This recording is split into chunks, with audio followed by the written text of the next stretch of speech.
Atom fertility Sri Rama Navami సందర్భంగా ultrasound IUI AMH పై 50%, IVF పై 25% తగ్గింపు. ఈ ఆఫర్లు కొత్త పేషెంట్స్ కి మాత్రమే. నమస్తే రమ్మగారు. నమస్తే జయ. రమ్మగారు, అన్నదానం చేస్తుంటాం. అన్ని దానాల్లో కల్లా అన్నదానం చాలా ప్రధానమైనది అంటారు కదా. ఎవరు ఎప్పుడు చేయాలి? దీనికంటూ ప్రత్యేకమైన నియమాలు ఉన్నాయా? ఎవరికి చేయాలి? ఇలా ఏదైనా మనకు శాస్త్రం ఏమన్నా చెప్తా ఉందండి? అన్నదానం ఎవరైనా ఎవరికైనా ఎప్పుడైనా ఏ రోజైనా చేయొచ్చు. ఎవరు చేసినా ఎవరికి చేసినా ఎప్పుడు చేసినా ఎలా చేసినా అన్నదానం అత్యద్భుతమైన ఫలితాన్ని ఇస్తుంది. పూర్వం నుంచి ఎన్ని గాథలు ఎన్ని కథలు వింటామో దాని గురించి. అవునండి. ఆకున్న వాడికి అన్నం పెడితే స్వర్గం లభిస్తుంది. అబ్బా. ఇప్పుడు మనం మామూలుగా మన ఇంట్లో భోజనాలు పెడతాం. సత్యనారాయణ వ్రతం చేసుకున్నాం, భోజనాలు పెట్టాం. అది భోజనాలు కిందకు వస్తాయి కానీ అన్నదానం కిందకి రాదు. పూజ చేసుకున్నాం, భోజనాలు. పెళ్లి చేసాం, భోజనాలు. ఊరికే సరదాగా మ్యారేజ్ డే, బర్త్డే, భోజనాలు. మనలాంటి వాళ్ళకే, మనలాగా ఉన్న వాళ్ళకే భోజనం పెట్టడం వల్ల ఈ భోజనం పెట్టడం వల్ల రావాల్సిన ఫలితం లభిస్తుంది. కానీ అన్నదాన ఫలితం ఎప్పుడు లభిస్తుందంటే నిజంగా ఆ సమయానికి అన్నం అవసరం ఉన్నవాడికి పెడితే దాని ఫలితం ఎక్కువ. ఆకలిగా ఉన్నవాడికి అన్నం పెట్టడం. పొద్దునుంచి ఎవరో ఫ్రెండే తిరిగి వచ్చాడు, అబ్బా పొద్దున ఎప్పుడో బయలుదేరాను అని చెప్పి సాయంత్రం 4:45 మన వాకిట్లోకి చేరాడు. చచ్చిపోతున్నాడు వాడు ఆకలితోటి. మధ్యాహ్నం నుంచి కాఫీ తాగుతావా, టీ తాగుతావా అని అడుగుతాం. ఆ పొద్దునుంచి కాఫీలు చేసి తాగుతానని అన్నం రా నీకు అన్నం పెడతాను, ఉంది మధ్యాహ్నం పన్ను ఉందని నువ్వు ప్లేట్లో పెట్టి ఏదో ఒక పప్పు కూర చారు లేదా కాస్త పచ్చరన్నం మసి పెరుగన్నం, అది ఫలితం ఇస్తుంది. ఇలాంటిది కూడా రోడ్డు మీద ఎవడో ముష్టివాడు, వాడికి ఆకలి, అన్నం లేదు. అమ్మ 3 రోజులైందమ్మా అన్నం తినంటే నిన్న పొద్దుటి చద్దన్నం అయినా సరే అంత అన్నం పెట్టి కాస్త మజ్జిగ పోసి వాడి ప్రాణాలు నిలిపితే దానం, అది ఫలితాన్ని ఇస్తుంది. ఎక్కడో ఏదైనా సమాజం అక్కడంతా వికలాంగులు కానీ పెద్దవాళ్ళు కానీ లేకపోతే అనాథ పిల్లలు, వాళ్ళకి ఏ ఆసరా లేదు, వాళ్ళకి భోజనానికి మంచి భోజనం, వాళ్ళకి భోజనం పెడితే అది ఫలితాన్ని ఇస్తుంది. నారాయణ సేవ అంటారు. ఎట్లా అంటే ఈ దేవాలయాల్లోనూ, అక్కడ దేవాలయాలకి ఎక్కడెక్కడెక్కడి నుంచో వచ్చిన జనం మధ్యాహ్నం వేళ అయ్యేసరికల్లా అందరూ అన్నానికి, ఆ టైం అయ్యేసరికి గంట కొట్టేస్తూ ఉంటుంది. ఆ టైంలో పెట్టిన భోజనం అవి అద్భుతమైన ఫలితాలను ఇస్తాయి.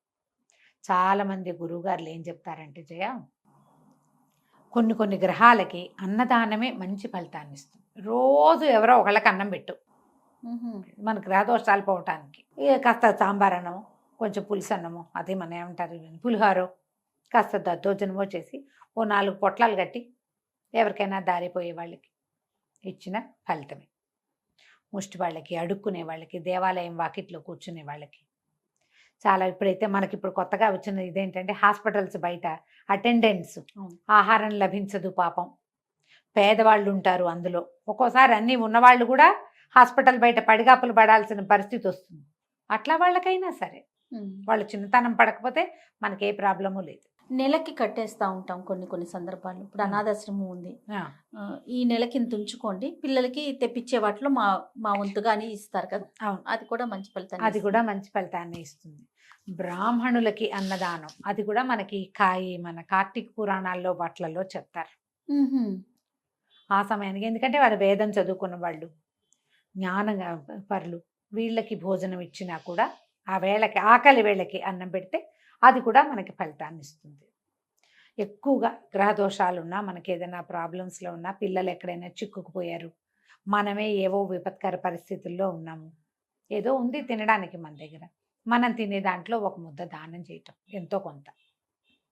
ఆ సమయానికి ఎవరు వచ్చినా సరే లేదనకుండా కాదనకుండా భోజనం పెట్టడం, అవన్నీ ఫలితాన్ని ఇస్తాయి. చేయ ఏదైనా అసలు ఆహారాన్ని ఇవ్వడం అంటేనే ప్లస్ అది మనకి. ఇందులో మన గ్రహదోషాలను బట్టి కందిపప్పు ఇవ్వండి, పెసరపప్పు ఇవ్వండి అలాంటివి చెప్తారు. ఈ దినుసులు ఇచ్చేది ఎలాంటిదైనా రెడీగా ఉన్న ఆహారాన్ని ఇవ్వటం ఉంది చూడు, అది అద్భుతమైన సంగతి. అది మనల్ని జీవితంలో ముందుకెళ్ళేటప్పుడు చాలా సహాయం చేస్తుంది. ఏ పరిస్థితిలో ఉన్న వాళ్ళైనా ఇప్పుడు ఇది మాకు చెప్పలేదండి అని అనుకోవద్దు. కందులు దానం చేయమన్నారు, పెసలు దానం చేయమన్నారు, మాకు అన్నదానం చెప్పలేదండి అనుకోవద్దు. అన్నదానం చేసి తీరవలసిన క్రియ. మీరు పక్షులకు పెట్టండి, కుక్కలకు పెట్టండి, ఆవులకు పెట్టండి, మనుషులకు కూడా అంతే. మన శక్తి మేర మన శక్తి మేర, మన అవకాశాన్ని బట్టి ఏ దేవాలయానికో వెళ్తాం. ఇక్కడ అన్నదానం, నిత్య అన్నదానం ఉందంటే జరుగుతుంది.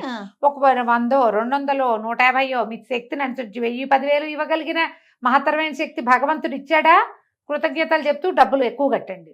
లేదా కనీసం భోజనానికి ఒక 100 రూపాయలు, కనీసం ఒక్క మనిషికైనా మన పేరు మీద. అంతే కదా అంతే. రమ్మగారు? ఒక్క మనిషికైనా వాళ్ళు వండే రకరకాల పదార్థాల్లో ఒక్క దినుసుకైనా మనం ఇచ్చిన 100, 10, 20 అదైనా లోపలికి వెళ్తుంది అందులోకి. ఆ ఫలితం కూడా మనకి లభిస్తుంది. మనమే పెట్టగలిగామా మరి మంచిది. అంతేగాని మనం చేసుకునే ఫంక్షన్లకో పార్టీలకో మన కొలీగ్స్ మనమంతా కలిసి వెళ్ళి పెట్టించేదో అది దానం కింద రాదు. వచ్చి భోజనం, ఎవరికైనా భోజనం పెడితే వచ్చే ఫలితం వస్తుంది. కానీ ఈ ఆకలిగా ఉన్నవాడికి పెట్టే ఫలితం ఉంది సభ, అవసరంలో ఉన్నవాడికి ఇచ్చేది దాన్ని మించింది లేదు. ఇది కూడా వస్తుంది కొంత, అది ఇంకా మంచిది. ఇప్పుడు నువ్వు పార్టీ చేయకపోయినంత మాత్రాన్ని నీ ఫ్రెండ్కి భోజనం లేని పరిస్థితి కాదు కదా. అంతేగా, కాదు కదా. అలా ఆ పరిస్థితి ఉన్నవాడికి, ఆహారం లేని పరిస్థితి, ఆహారానికి వెతుక్కునే స్థితి ఉన్నవాడికి పెడితే ఎక్కువ ఫలితం ఇస్తుంది.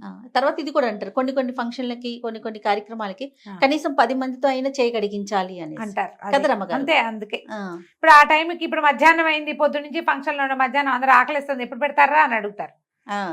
మన ప్లస్ అవుతుంది, అది మనకి ప్లస్ అవుతుంది. అంతేగా, మంచిదే.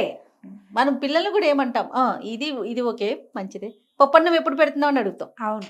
అంటే అన్నం ఎప్పుడు పెడుతున్నా అంటే లేకని కాదు, ఇన్ జనరల్ గా అదే మాట వస్తుంది కదా రమ్మ. అంటే మేము అనుకునే వాళ్ళం ఇది వరకు రోజువారీ పప్పులు అవి వండుకునే వాళ్ళు కాదు జయ. ఆ కాలంలో, అది ఎప్పటి కాలంలో పుట్టింది, అప్పుడంతా కొర్రలు, జొన్నలు అలాంటివి తినేవాళ్ళు. ఓహో, ఇంత ఆహార ధాన్యాలు, ఇంతంత పంటలు, ఇంత వ్యవహారాలు ఏవి.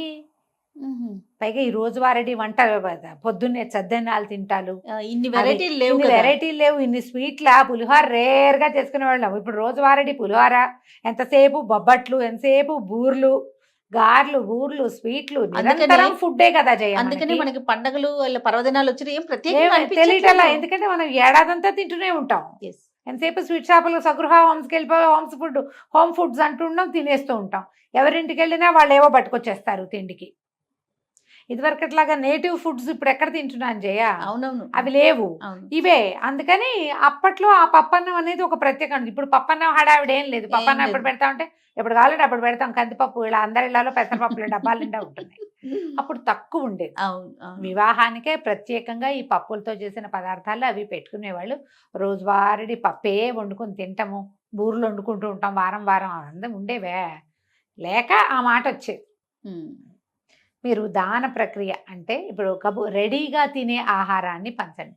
అందులో మీరు పళ్ళు గిళ్ళు పంచిపెట్టిన, బిస్కెట్లు, తర్వాత బన్నులని, చపాతీలు, వెంటనే ఇమీడియట్ గా పులిహోర లాంటిది, దద్దోజనం, వెంటనే ఆహారంగా లోపలికి వెళ్ళిపోయి అమ్మయ్య అని సాటిస్ఫాక్షన్ కలిగించేది ఏది దానం చేసినా మంచిదే.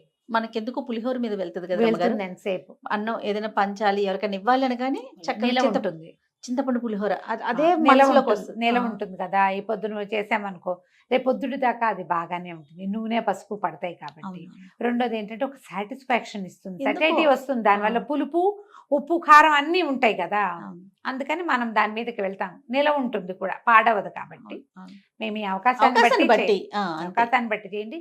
ఎప్పుడు అవకాశం లభించినా దానం చేయటానికే చూడండి, ముందుండండి. రెడీమేడ్ ఆహారం, అప్పటికి సిద్ధంగా ఉండే ఆహారాన్ని దానం చేస్తే ఎప్పుడు మనకో మన పిల్లలకో భవిష్యత్తులో ఎప్పుడైనానో అది ప్లస్సే అవుతుంది. కానీ దానివల్ల ఏమీ నష్టం లేదు, అంతా లాభమే ఉంటుంది. అంతే. నమస్తే. నమస్తే జీ.